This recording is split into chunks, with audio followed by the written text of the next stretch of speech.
Ya, assalamualaikum warahmatullahi wabarakatuh. Sebelumnya, pertama-tama yang terhormat kepada Abi Hanif dan Ibu Nida selaku pengasuh pondok Supercamp Al-Quran Al-Arif Hida. Yang kedua, yang terhormat kepada guru-guru MTSN Al-Quran Al-Arif Hida. Dan yang ketiga, yang terhormat kepada kedua orang tua saya dan tidak lupa pula kepada teman-teman yang saya banggakan.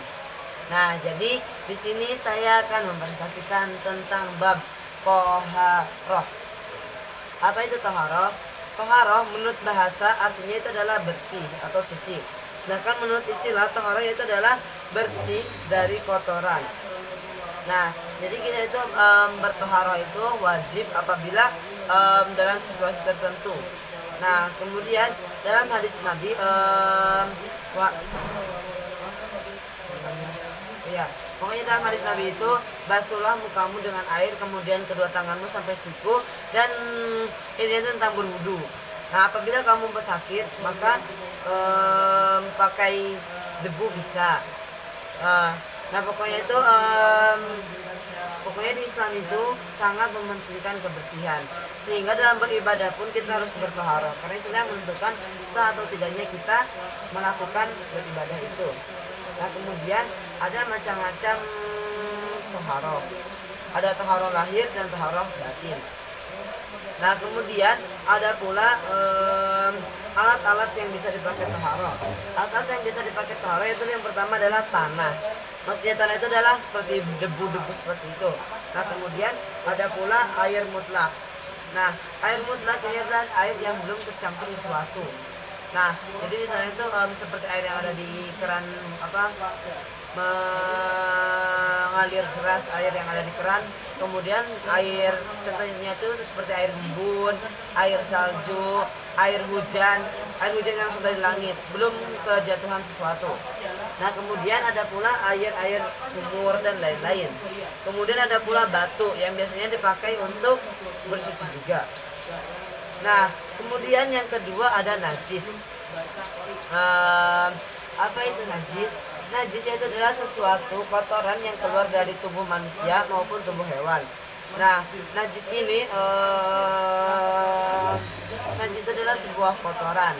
Nah, tetapi kotoran belum tentu sebuah najis. Nah, jadi pada intinya itu adalah kotor belum tentu najis, tetapi najis pasti kotor. Gitu.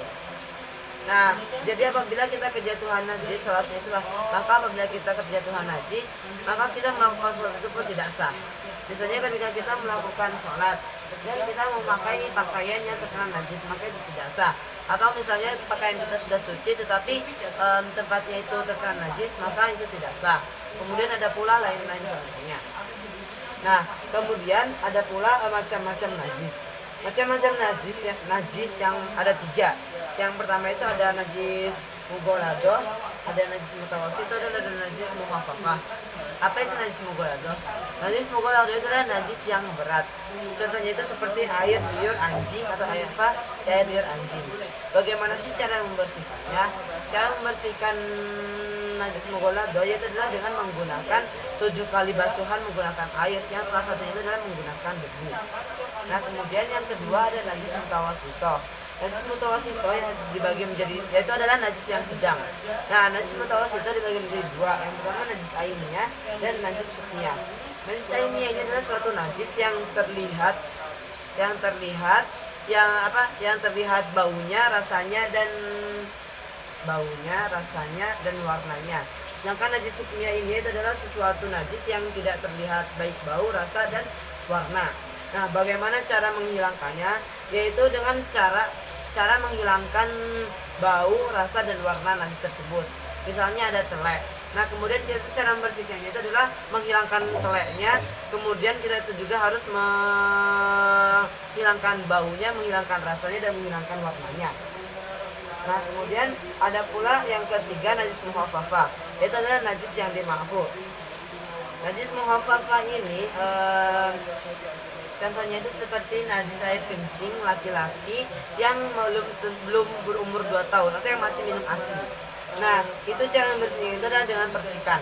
Nah, tetapi ada suatu hadis yang mengatakan bahwa apabila kamu kejatuhan kencing air laki-laki yang belum berumur 2 tahun, maka percikan. Tetapi apabila kamu terkena air kencing anak perempuan yang belum berumur 2 tahun, maka sucikanlah dengan menggunakan air yang mengalir. Oke, sekian saja dari saya. Kurang lebihnya mohon maaf. Wassalamualaikum warahmatullahi wabarakatuh. Yang pertama itu